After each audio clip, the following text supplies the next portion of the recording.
Professor Basotti, que bom, né? Mais um momento que nós nos reunimos aqui para estudarmos a palavra de Deus, né? A palavra dos evangelhos.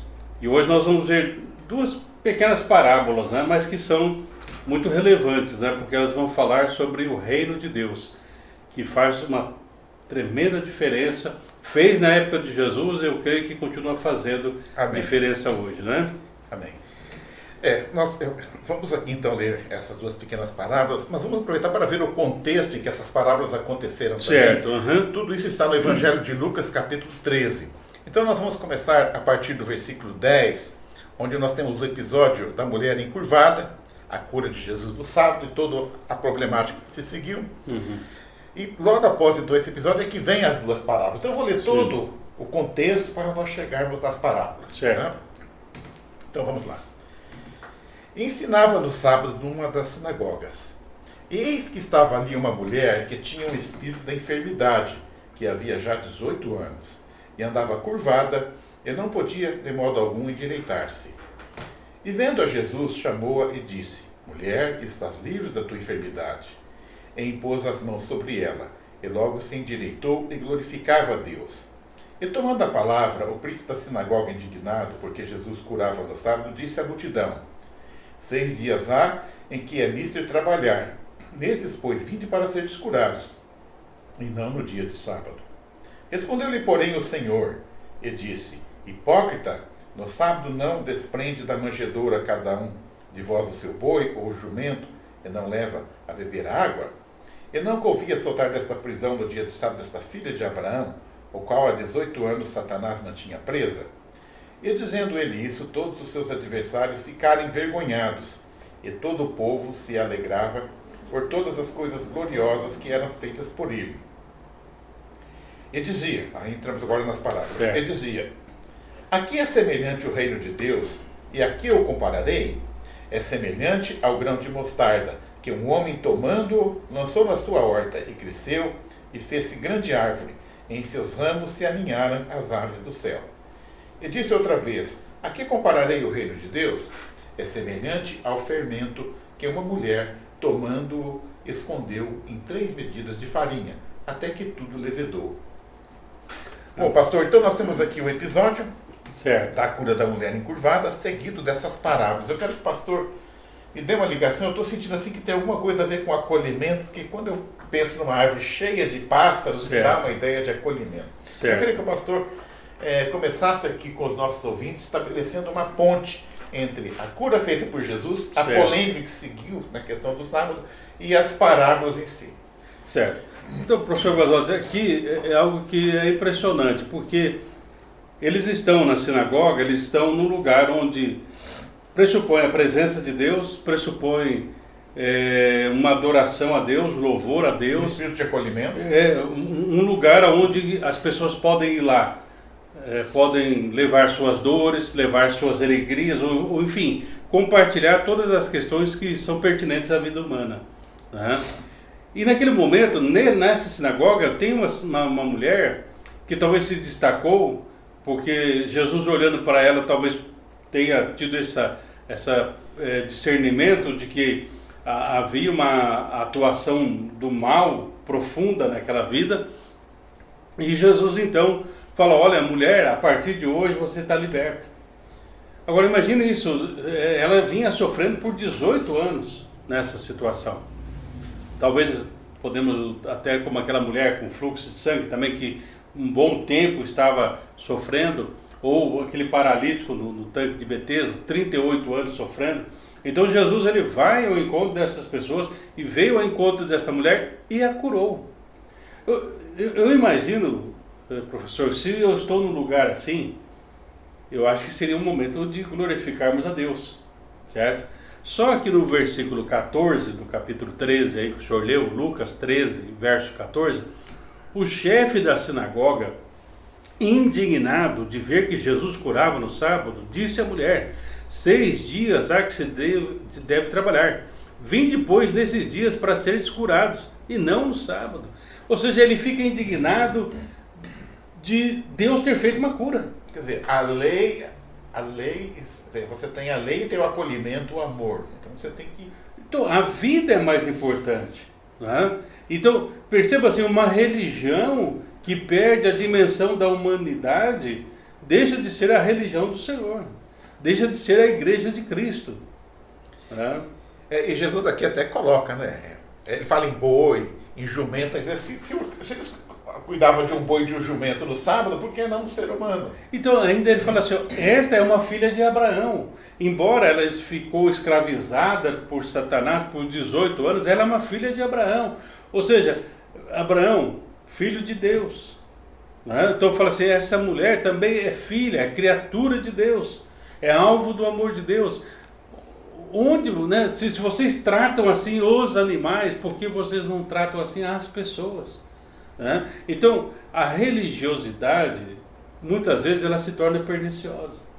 Eu vejo que esse texto aqui, ele vai focar muito a questão do reino de Deus. Tanto é que Jesus começa as parábolas, ele fala o que é o reino de Deus. Sim. Então aqui eu estou vendo um contraste entre aquilo que Jesus vai falar que é o reino de Deus e o que está acontecendo aqui. Né? Quer dizer, o nosso Deus é um Deus de misericórdia. Né? E ele é misericordioso a qualquer dia da semana. Sim, né? Não importa o dia.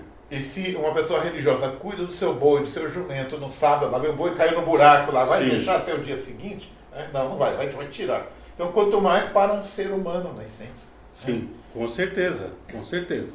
E aqui, então, Jesus ele vai entrar nessas duas pequenas parábolas, né, que é do grão de mostarda e do fermento, em decorrência disso. Né? Ou seja, que igreja nós nos tornamos? Como nós estamos sendo influenciadores, né? Estamos divulgando o reino de Deus, ou nós estamos fechando a porta? Jesus até faz uma outra crítica num outro momento, ele fala para os fariseus, olha, vocês não entram no reino e nem permitem outros entrarem. Então muitas vezes é assim, nós ficamos ali, né? não entramos totalmente no reino de Deus e ficamos dentro de conjecturas humanas, de ideias humanas, enfim, e nós atrapalhamos as demais pessoas a um encontro real com Cristo. É como se a gente separasse então esse texto que nós vamos estudar aqui ainda, pastor, em duas partes. A primeira parte, o que não é o reino de Deus, que é tudo que acontece ali, com exceção, é claro, da cura, que é do reino de Deus. Toda aquela revolta. Isso, essa indignação, porque fez isso, vem no outro dia, onde já se viu essa cura. Ou seja, eles preferiam ver talvez aquela mulher doente, talvez sendo carregada do que curada. Olha a ponto que chegamos, professor, de que a vida humana parece que não tem nenhum valor. Aí quando nós entramos na parábola, ela vai falar de acolhimento, de crescimento, mas ela também fala de começo. Né? Acho que quando você fala em semente que vai brotar da terra, ela fala em começo. Né? Eu estava pensando aqui, pastor, quando eu olho, quando eu me lembro, nós aqui, na semana passada, nesse mesmo dia, nós estudamos a parábola do amigo importuno, certo? E nós tivemos a oração do Pai Nosso, que contextualizou, inclusive, aquela parábola, né? E ela termina aqui, né? No 13, nós terminamos assim, na semana passada, né? Pois se vós, sendo maus, sabeis dar boas dádivas aos vossos filhos, quanto mais dará o Pai Celestial o Espírito Santo. Então, o que eu estou entendendo aqui, o ponto de partida é o Espírito Santo. Sim. Né? Então, o reino de Deus começa em nós, com o Espírito Santo habitando em nós. Sim. Então, aquele chefe da sinagoga, aqueles religiosos, aquilo não era o reino de Deus, porque ainda faltava a semente, né? Quer dizer, que é o Espírito Santo habitando. Que vai promover essa transformação. E eles não têm isso naquele momento. Talvez depois de Pentecostes, quando Pedro começa a pregar, muitos acabaram se convertendo. Mas o reino de Deus, ele vai começar então, dentro de nós, quando o Espírito Santo passa a operar em nós, que é o que nós vimos, que é o ponto alto de qualquer oração que nós fazemos ao Pai. De acordo, pastor? Com certeza, professor Basantes. Porque sem o Espírito Santo, nós podemos ter uma caricatura de cristianismo. Ou seja, parece que mas não é. Né? A gente já tem comentado, assim, por exemplo, de um evangelho sintético, de um evangelho que é desprovido realmente de uma essência que é a presença do Espírito Santo. O Espírito Santo, ele que move a igreja em todos os momentos. Não foi só em Atos dos Apóstolos. E até assim, podemos até fazer uma comparação. Em Atos dos Apóstolos, quando o Senhor fala permanecer em Jerusalém, até que do alto sejais revestidos do Espírito Atos Santo. 1:8. Atos 1:8. Então, eles permaneceram. Por que eles permaneceram? Porque para eles era uma promessa. Agora, para nós, é uma realidade. A presença do Espírito Santo hoje é uma realidade. O grande problema é que nós continuamos a obra de Arão. Nós continuamos fazendo bezerrinhos de ouro, sendo que nós poderíamos estar com as tábuas da lei. Né? Ou seja, nós vivemos uma igreja muitas vezes de entretenimento, do que uma igreja viva, corpo de Cristo. Eu pensei também, pastor, veja bem, é interessante que para que a semente dê aquele start, né, e comece a se transformar numa planta, é necessário que ela morra. Né? Morra. E isso tem um simbolismo também, começando com Cristo que morre na cruz para dar o início da grande obra. Eu entendo também que isso tem no plano individual também, quando nós aceitamos Jesus, quando nós nos convertemos, começa a morrer o nosso eu. Sim. E começa a habitar entre nós o Espírito Santo. E podemos atingir algo semelhante àquilo que Paulo diz em Gálatas 2:20. Já não sou eu quem vivo, mas Cristo que vive em mim. Esse realmente já é o grão de mostarda que se transformou numa... E ele começa essa transformação até chegar aqui no caso, não é uma hortaliça, né? Vamos fazer a distinção. Porque nós temos hoje, né, folhas de mostarda, enfim, mas aqui se fala de uma planta que tem o nome de mostarda, mas ela se torna numa árvore, que pode chegar até 3 metros, 3,5 metros, né? Segundo alguns estudos que nós lemos. Né? E a verdade, professor, que através do Espírito Santo, né, que ele vai nos dando vida. Né? Ele vai trazendo a verdade, vai libertando as nossas vidas, movendo-nos ao coração do Senhor e nos inspirando a viver de uma maneira totalmente diferente da qual nós vimos anteriormente. É interessante que, num dos dois outros evangelhos aqui, Jesus vai falar a menor das sementes. Né? Menor, isso. E aí eu vi até um comentário, né, de um botânico lá dizendo que não, que existem outras sementes menores. Sim. Mas aí é uma coisa que eu acho interessante, às vezes você fala, não, mas a Bíblia está errada, né? Não é assim. Na verdade, Jesus, que ele contextualiza tudo aquilo que fala.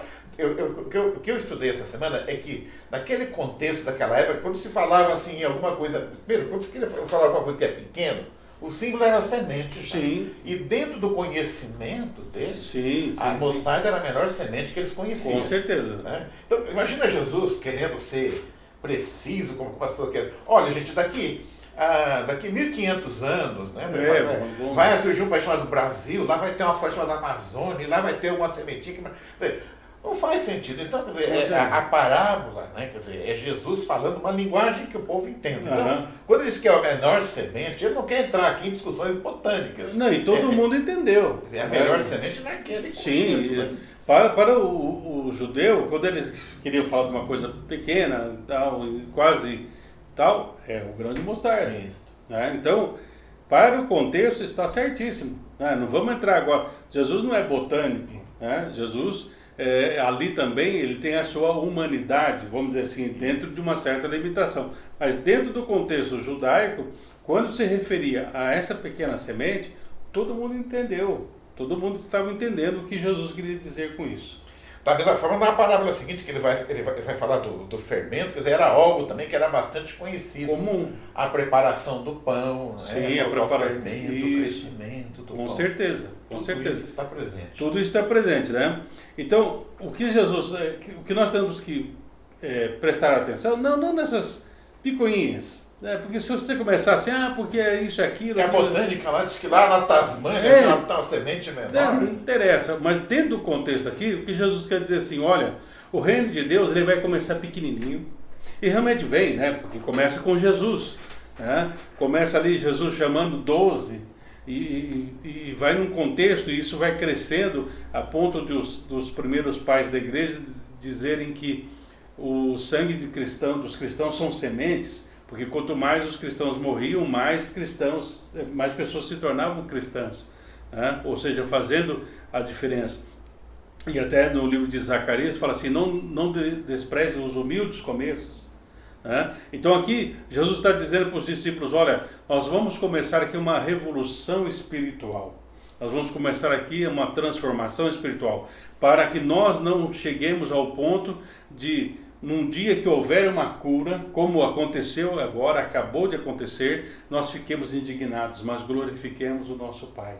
Porque todas as coisas são feitas debaixo do querer do Pai. Se Jesus é Deus, né, e Ele, o Pai e o Espírito Santo são um, a Trindade é excelsa. Jesus mesmo disse, eu não faço nada sem o consentimento do meu Pai. Ou seja, se os judeus realmente servissem a Deus de todo o coração, eles perceberiam ali uma ação de Deus. O que eu acho interessante, quer dizer, a ideia do grão de mostarda é realmente significante. Se nós pensarmos, por exemplo, no contexto da época, o mundo da época era um mundo romano. A capital do mundo era Roma. Então Jesus estava na Judéia, que era um lugar visto assim, com desprezo por toda a humanidade. Quer dizer, dentro da própria Judéia, que já era desprezada pelo mundo da época, você tinha ali Jerusalém. Fora de Jerusalém também, tudo já era. Né? E aí Jesus era lá de Nazaré, estava lá na Galiléia. Então, quer dizer, o grupo, né, que cercava ele era pescadores, também não eram pessoas simples. Né? Então, realmente, hoje nós temos facilidade de entender o que Jesus quis dizer, mas humanamente seria impossível que os discípulos entenderem o tamanho que ficaria o cristianismo. Né? Esse vai crescer, né? E não só na época, mas no tempo, quer dizer, quando Jesus fala isso aqui há 2000 anos atrás, era ele e mais os 12, né? Na verdade era 11, tinha um ali que estava bem fora já, né? Mas como que realmente cresceu, como se multiplicou.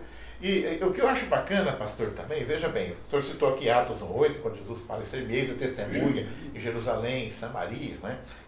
Esse crescimento, na verdade, ele acontece não porque os discípulos queriam, porque Atos 8:1 cumpre Atos 1:8, porque lá você vê que houve uma perseguição, eles vão para Samaria. Aí uma perseguição, eles vão, né, para o resto do mundo conhecido. Então, quer dizer, o próprio crescimento, eles não só não acreditaram, mas aconteceu, se dependesse da visão deles, eles teriam ficado só em Jerusalém, que estava bom, estava gostoso. A armatenda deles. A armatenda lá, né? Mas aquela perseguição, a gente vê que com o plano de Deus, ele é maravilhoso. Através daquela perseguição, eles acabaram, né, espalhando a semente do Evangelho para todo mundo conhecido da época. Né? E uma outra figura aqui, professor Basotti, que era um entendimento das pessoas da época, é o seguinte, que os reinos da época, por exemplo, eram comparados com árvores grandes, árvores frondosas. É verdade. Por exemplo, lá em Ezequiel nós temos, Daniel nós temos, né? Lá na Nabucodonosor, enfim, vários reinos, eles eram comparados com árvores frondosas.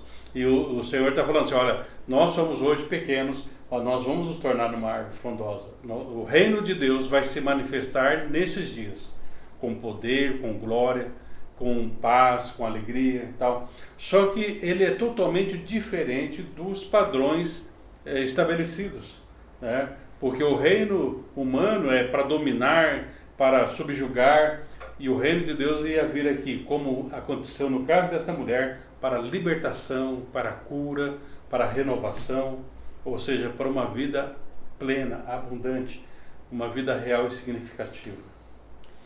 Pastor, eu já tive o privilégio de conhecer 3 igrejas famosas. Eu conheci a Catedral de São Pedro em Roma, conheci a Catedral de Notre Dame em Paris, e conheci aqui também a igreja, o Templo de Salomão aqui, né, em São Paulo. São 3 igrejas magníficas. É interessante quando você entra nessas igrejas, você fica assim embasbacado com tanta... Mas eu acho assim que quando se fala em reino de Deus aqui, eu creio que Jesus não estava falando desses templos, embora nada contra esses templos magníficos que foram construídos pelo homem, ele também não está pensando aqui na estrutura hierárquica. O reino de Deus não é as igrejas que nós temos hoje com toda a sua estrutura, com, no caso do católico, lá, o Papa, os cardeais, né, bispos, aqui também nós temos aqui uma hierarquia não tão grande, mas também temos. Esse não é o reino de Deus, né? O reino de Deus é o coração. Voltamos a essa questão. Né? O reino de Deus, professor Basotti, segundo nossa, vamos dizer assim, entendimento, né, que nós temos dos evangelhos, da palavra de Deus, o reino de Deus é onde Deus governa. Então, muitas vezes, um templo não é o lugar onde Deus governa.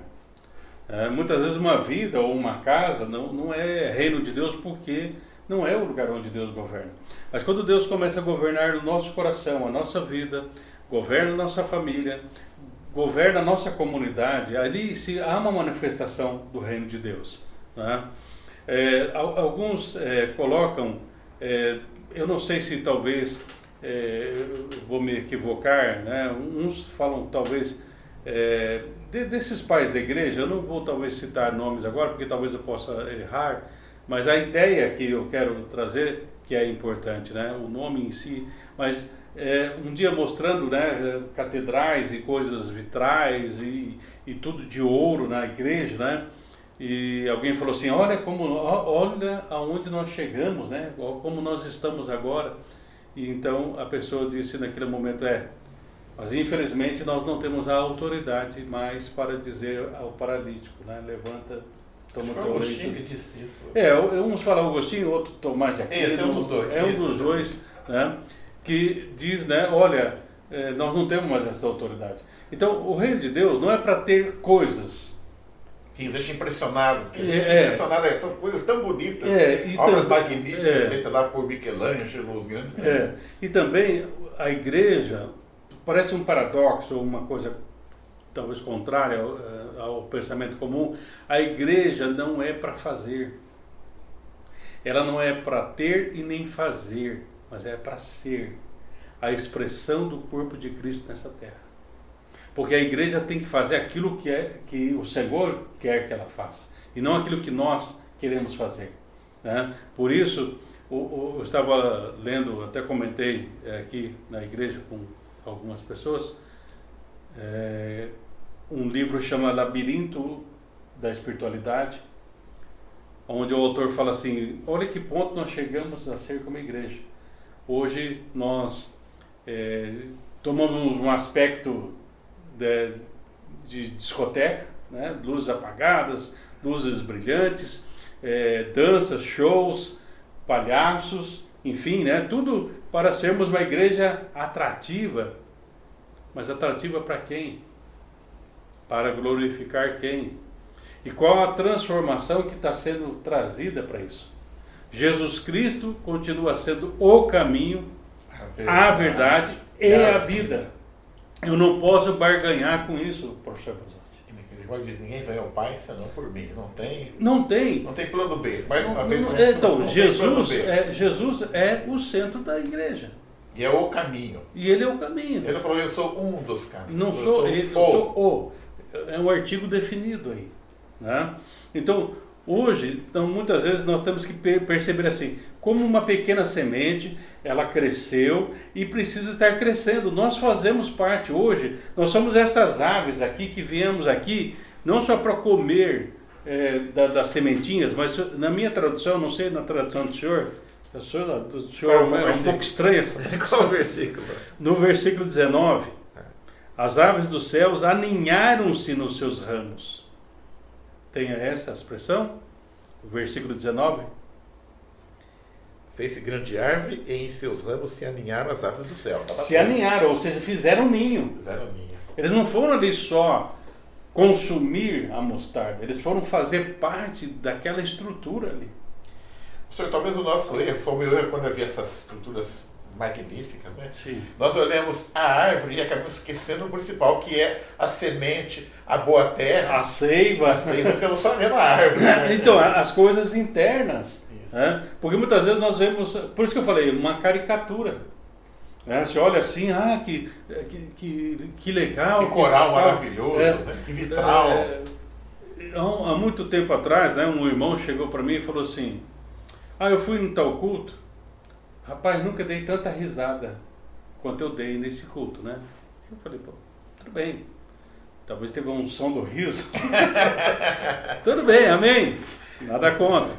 Mas eu falei assim, tudo bem, você riu, tal, foi engraçado, talvez era um pastor stand-up, né? Pastor show. Mas eu falei assim, o que você aprendeu e qual foi o desafio que Deus trouxe para a sua vida? Ele falou, quer dizer, parecia que eu estava falando grego, né? Não que eu fale grego, né? Ou que ele ficou assim sem ação, porque talvez ele não esperava. Eu falei assim, que legal, eu vou lá também para dar risada. O reino de Deus, queridos, é para nós fazermos a diferença. Amém. Eu posso rir, eu posso Amém. chorar, não importa. Mas desde que eu esteja ligado ao Senhor, que Ele é a raiz. Né? Nós somos os ramos ligados. No caso aqui, dessa árvore de mostarda. Ou no outro texto de João, nós estamos ligados na videira verdadeira, ou na oliveira verdadeira, ou seja, são exemplos de árvores, né, que o Senhor trouxe para nós, oliveira, videira e tal, mas eu tenho que estar com o Senhor, eu tenho que estar com Ele, e me alimentar dEle, isso é reino de Deus. Né? Então por isso essa pequena sementinha, ela nos alcançou. Olha, passado quase mais de 2000 anos, essa pequena semente nos alcançou, o reino de Deus nos alcançou. E assim como Jesus curou aquela mulher, Ele veio ao nosso encontro também para nos curar, para nos libertar, para não andarmos mais curvados pelo peso, né, ou do inimigo, ou do nosso próprio pecado, mas para que nós pudéssemos nos levantar e olhar para os céus e dar glória a Deus, e não ficarmos indignados. Enquanto o senhor falava, pastor, eu fiquei pensando aqui, né?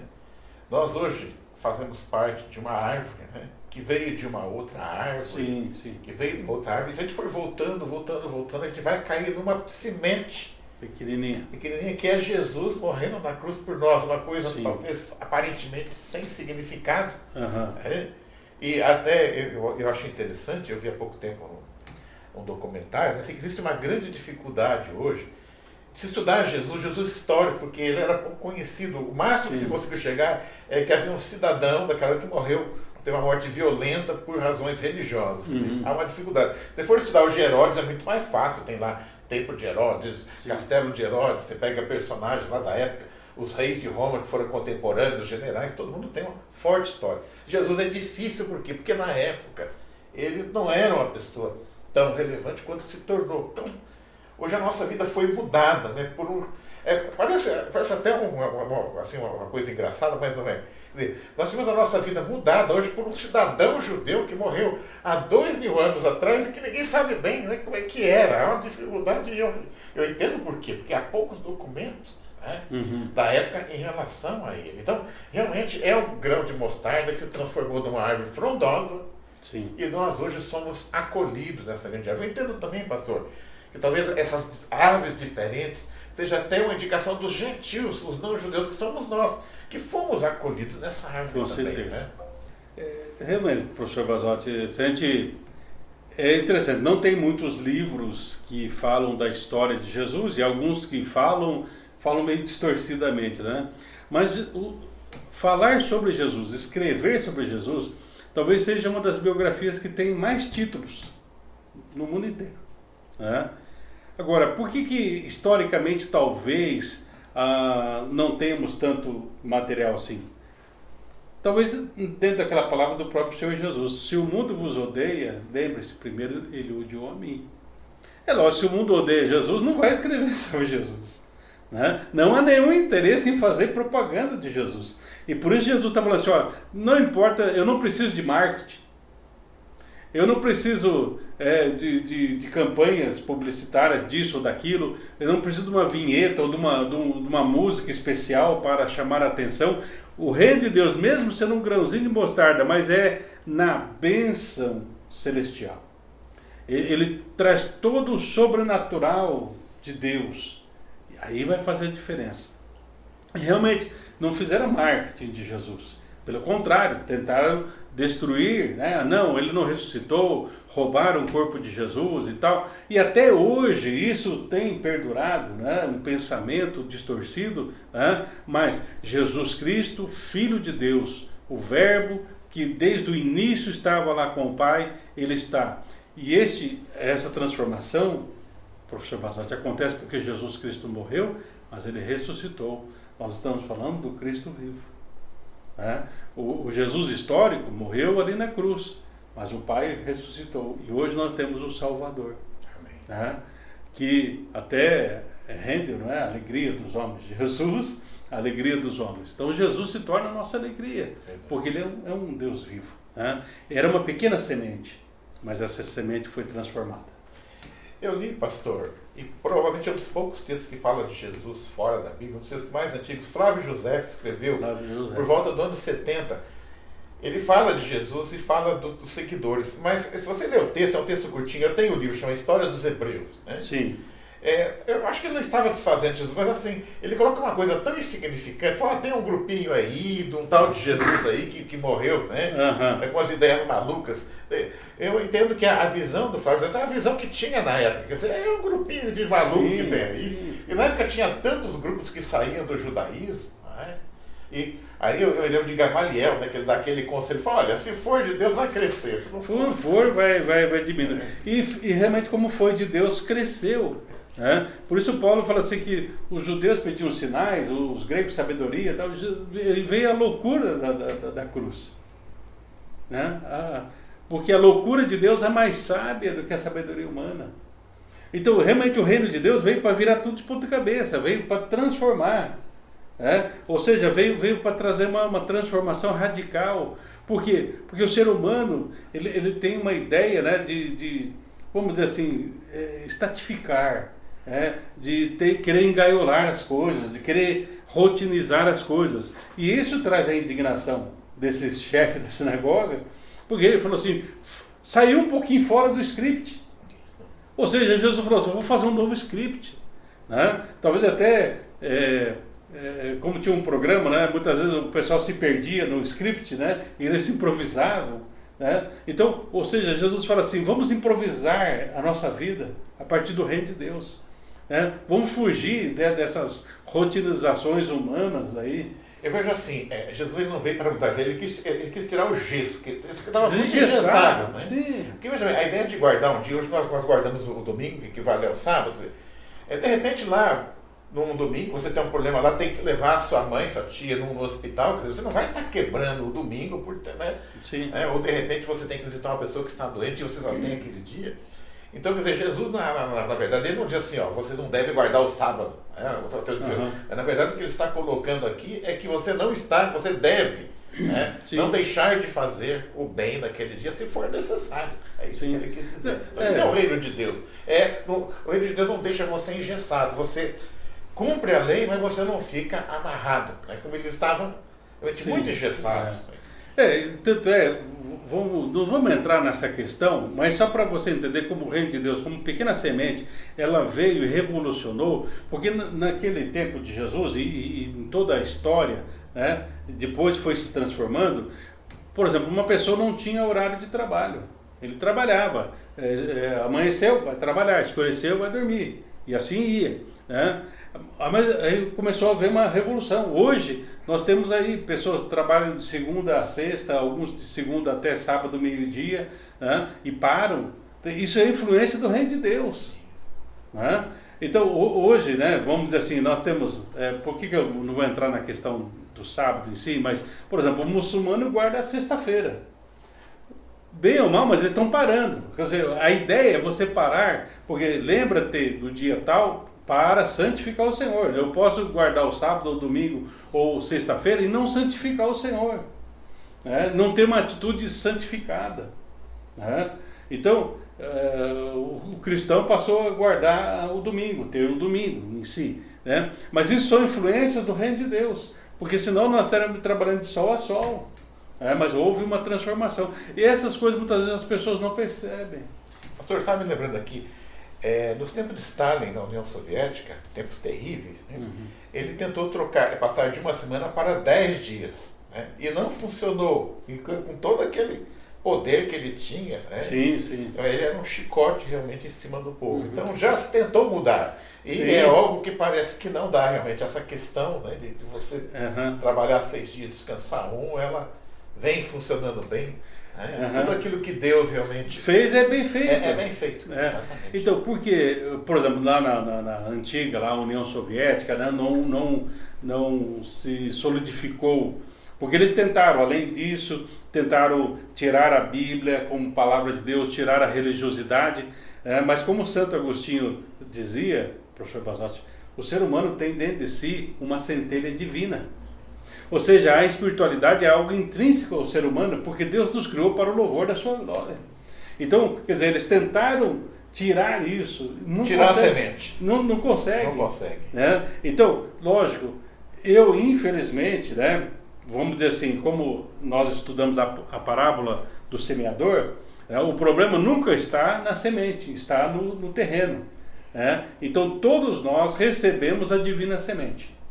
Amém. Agora, se eu vou possibilitar ou render-me ou morrer, né, no caso da semente ali, para que ela possa morrer na terra e romper aquela casca e brotar e frutificar depois, né? Então nós precisamos isso, quebrar, permitir o Senhor quebrar essa casca para a vida brotar. É um morrer, né? Morrer para Cristo. Morrer para Cristo, para poder viver. Né? Pastor, nós falamos bastante aqui da mostarda e falamos pouco do fermento. Sim. Então, já o nosso tempo quase esgotando. Vamos preparar, senão o pão não sai. Vamos Não no sai, fermento agora. Mas eu vejo assim, há algo em comum entre o grão de mostarda e o fermento. Os dois crescem, né? Certo. E realmente o cristianismo cresceu de uma forma maravilhosa ao longo desses 2000 anos. Certo. Né? Mas a minha pergunta é, pastor, será que tudo que cresce é do bem? Porque no caso do cristianismo se aplica, mas a gente vê que tem alguns movimentos aí que têm crescido. Alguns também crescem e depois caem. Né? Isso, Mas a pergunta é, será que tudo que cresce é bom? Aqui eu entendo que Jesus, quando fala do grão de mostarda, ele fala do fermento, ele fala de algo que cresce, é algo bom, porque ele fala do reino de Deus. Certo. Mas eu acho que nem tudo que cresce é bom, né, pastor? Não, com certeza. Né? Nós tivemos aí o Império Romano, né? Até tem um livro que fala ascensão e queda.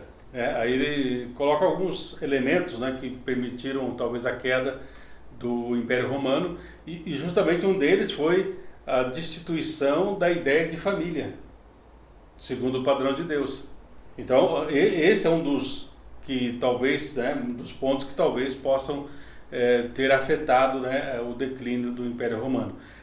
Aqui, professor Basotti, esse crescimento, primeiro, né, do reino de Deus, é assim, uma semente de mostarda gera um pé de mostarda. Né? Agora, então Jesus fala assim, mas não é só esse crescimento que eu quero, não é só numérico. Então dá frutos. Tem que ser... E o pão tem que ser saboroso. Então, tem que ter qualidade. Tem que ter qualidade. Né? Tanto é que a ideia aqui, por exemplo, você pega vamos dizer assim, a farinha, você pega lá os ingredientes para o pão, tal. Eu estava lendo, professor Basotti, existe num lugar, na Europa, aí, não me lembro agora, mas existe mais de 150 tipos de fermento. Ou seja, para cada tipo de pão, eles têm um tipo de fermento. Vai dar um sabor diferente. Para dar um sabor diferente. Né? Nesse caso aqui do fermento, o que Jesus está colocando é o seguinte, se você colocar numa vasilha farinha, todos os ingredientes, ele não cresce sozinho. Ele precisa de uma força externa, no caso, que venha e se coloque no meio de tudo, para trazer o crescimento. Ou seja, a farinha por si só não cresce. Então, a presença de Deus em nós, influenciando a nossa vida, vai trazer essa transformação. Né? Então, por nós mesmos, isso não acontece. Né? Então, nesse caso aqui, por exemplo, Jesus está falando aqui do fermento como algo positivo, porque existem alguns outros textos, por exemplo, Jesus fala assim, cuidado com o fermento dos fariseus, mas ele estava no fermento que é doutrina. Né? Então, tem alguns fermentos por aí que não é o fermento original, não é uma coisa orgânica, ele é químico, é um fermento químico, né? Porque assim, né, a gente vem, né, o ser humano sempre usou uma coisa mais biológica, natural e tal. E aí então se torna o elemento químico que adentrou, que vai produzir um crescimento, mas muitas vezes perde o sabor. Né? Então muitas vezes nós vemos alguns tipos de movimento que crescem assustadoramente. Mas não tem os nutrientes, é um fast food, aquela comida vazia. Isso, então ele tem um... É como essas redes, né, de lanchonetes, né, famosas que nós temos por aí, não vou falar para não ser processado, né, porque hoje tudo dá processo, mas você vai lá, olha numa foto, tem um sanduíche desse tamanho aqui, você fala assim, eu quero esse. Né? Sabe, só o preço que é desse tamanho. Eu lembro, né, há muitos anos atrás, né, que eu morei aqui em Maringá, e tinha uma lanchonete que eu sempre levava o Matheus, né, o meu filho, ele sempre gostou, e aí então... nós estávamos em Curitiba, né, e ele olhou lá e falou, pai, né? Viu né? Desse tamanhozão. Falou, pai, eu quero aquele. Eu pedi e tal. Aí veio assim, sabe? Bem achatadinho. Ele vem uma lupa junto, pastor? Aí ele falou assim, pai, esse aqui e tal. E aí ele falou assim, olha, eu prefiro aquele lá de Maringá, daquele lanchonetezinho que nós vamos. Por quê? Porque ali era uma coisa mais, mais substância, né? Mas dava mais, né? O sabor, até o sabor era diferente. Porque era uma coisa realmente feita quase artesanal, vamos dizer assim, né? Então, esse fermento aqui, ele vai entrar na massa, ele vai interferir no processo da massa, ele vai transformar farinha, água e ingredientes num pão. Pastor, resumindo aquilo que Jesus falou, pelos frutos vós os conhecereis. Conhecereis. Se a gente pensar no pão aqui, então, quer dizer, esse pão vai ser um pão gostoso, né? Ele vai começar já a cheirar bem, vai dar um cheiro gostoso, sim, vai ter um sabor já maravilhoso, até abriu apetite já. Né? E ele vai nutrir, quer dizer, ele vai ter nutrientes também, não vai ser calorias vazias. Sim, ele vai trazer aquilo que nós precisamos para o nosso sustenta, que sustenta. Vai ter a nossa sustentação. Por isso que Jesus fala, eu sou o pão. O pão da vida. O pão da vida. O pão que desceu do céu. O pão que desceu, que verdadeiramente alimenta. E você não fica assim... Porque tem alguns tipos de alimento que você come e ele processa rapidamente, né? Você come, daí depois fala, pois não, eu estou com fome. Né? Não vontade de comer de novo, né? Por quê? Porque aquele alimento, como você disse, ele é vazio. Calorias vazias a gente chama. Calorias vazias, quer dizer... É como pinga, por exemplo, a pessoa que toma pinga, ela está ingerindo calorias, só que vai destruir o fígado dela. Não tem vitaminas, sais minerais, a gente chama isso de calorias vazias. Então... Efeito cachaça. Vamos dizer assim, professor, não é julgando, mas a Bíblia é bem clara, como o senhor citou, pelos frutos vocês vão conhecer. Como Jesus disse, eu só citei Jesus. Jesus. Pelos frutos conhecereis. Uma dica que ele deu maravilhosa. Então, vamos dizer assim... Isso vale também aqui para a árvore aqui também, que tem que dar sombra, acolher os pássaros. Com certeza. Eu vejo assim, muitas vezes vem esses movimentos, né? Vou citar hipoteticamente aqui para... Qualquer semelhança é mera coincidência, né? Mas muitas vezes vem assim, agora todo mundo vai tocar piano. Né? Agora é piano, daqui piano, dali, tal. Daqui a pouco muda, fala assim, agora vamos tocar flauta. E flauta doce. Porque é diabético, não pode tocar flauta doce, né? Mas agora é flauta doce. Tá, daqui um tempo muda, gente, agora chegamos à conclusão que é violão. Deixa Deus fazer, deixa Deus ser Deus. E fazer do jeito que Ele quer. E muitas vezes nos falta, o que está faltando para nós é a obediência à palavra de Deus, aos mandamentos de Deus. Deus fala assim e é assim, pronto. Ele é o caminho, a verdade e a vida, ninguém mais é. Não adianta projeto sem Deus. Voltando à mulher encurvada lá agora, né, pastor? Podia até estar quebrando o sábado deles, mas há um outro mandamento que está assim, amarás ao teu próximo como a ti mesmo. Não, estava quebrando. Quebrou. E se você quebra um, quebrou tudo. Entendeu? Então Jesus falou assim, gente, já que vocês estão quebrando, então vamos fazer tudo de novo. Isso não é o reino de Deus. Não é. Vamos fazer tudo novo. Isso. Tudo novo. Tanto é que o mundo aí, ele fala assim, um vinho, né? Já que o senhor falou de cachaça, vou falar do vinho. Eles falam, o vinho velho é melhor, tal. E Jesus fala assim, não, o vinho novo é melhor. O vinho novo é melhor. Ou seja, aquilo que Deus faz é o melhor. Entendeu? Então nós precisamos deixar Deus fazer o melhor. Agora, para isso eu tenho que dizer, sim, Senhor, faça-se a tua vontade, assim na terra como no céu. Faça a tua vontade na minha vida, do jeito que o Senhor quer, na hora que o Senhor quer. Então aí nós vamos ter aqui um crescimento numérico, mas também com qualidade e também orgânico, no sentido assim de que nós vamos fazer parte do corpo de Cristo, e depois nós vamos reproduzir isso que nós temos, esta vida, como falamos semana passada, né? É como um mendigo que fala, eu encontrei pão, vai buscar pão para você também lá para matar a sua fome, né? E esse diferencial do fermento de Deus, na nossa vida, dessa influência de Jesus, né? Porque os primeiros cristãos, professor Basotti, eles eram entendidos assim, por que tem o nome de cristão? Seriam pequenos cristos.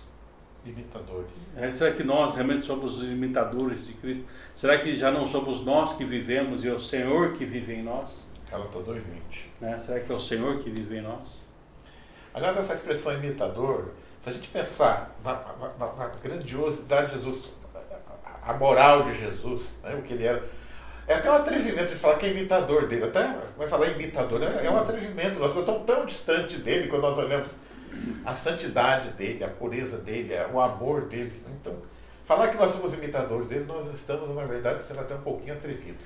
Eu creio que ousados. Ousados. E nós temos que ser ousados. Porque assim, um bom tempo na vida da igreja, professor Basotti, o senhor que já está um pouquinho mais tempo que eu, o senhor sabe disso, que muitas vezes as pessoas diziam assim, olhe para Jesus, não olhe para mim. E Paulo, ele tem a ousadia e fala assim, não, olhe para mim, porque eu sou imitador de Jesus. Jesus usou cartas abertas também, né? Então nós temos que falar para as pessoas, olhe para nós. Cartas vivas, né? Porque nós temos que levar o Jesus vivo, né, ressurreto para as pessoas. Pastor, enquanto o senhor falava aí, o senhor falou em Jesus, falou em vinho, a gente poderia talvez na próxima semana falar sobre aquele milagre de Jesus, onde ele transformou água em vinho. Água e vinho. Está lá no Evangelho de João. Né? Aliás, eu vou fazer uma milagre. Eu vou fazer uma pergunta, mas você vai responder só semana que vem para quem estiver disposto a continuar a nos assistir aqui. Né? Porque é até interessante essa questão de 7, né? São 7 milagres do Evangelho de João. Quer dizer, 7 é aquele número da perfeição. Certo. Então eu vou te fazer uma pergunta, mas vai ficar para a próxima semana, pastor. Uhum. Primeira proposta, vamos trabalhar com esse milagre da semana que vem? Pode ser? Sim. Podemos seria os 7 milagres no Evangelho de João. Isso, tá. Por que o Evangelho de João? Porque João, ele tem uma visão, né? Até ele é comparado com a águia. Isso. Uma visão um pouco mais profunda. Ele não é sinótico. Não é sinótico. E ele tem uma visão da espiritualidade. Então, podemos sim. Podemos sim. E essa pergunta que eu fiz, então, já fica para a próxima semana. Por que 7 milagres? Certo. Né? Porque nos outros evangelhos tem um número maior de milagres. Sim. Porque... Na verdade, são 7 milagres que nós vamos estudar no Evangelho de João. Porque João tem uma espiritualidade, ele fala de uma visão mais profunda de quem é Jesus. Embora tenha alguns outros milagres ali relatados no Evangelho de João, mas esses são simbólicos. Nós vamos tratar de uma maneira simbólica o que isso representa para nós hoje, né? Essa transformação, essa renovação. Né? Que Deus abençoe e até o nosso próximo encontro. Amém.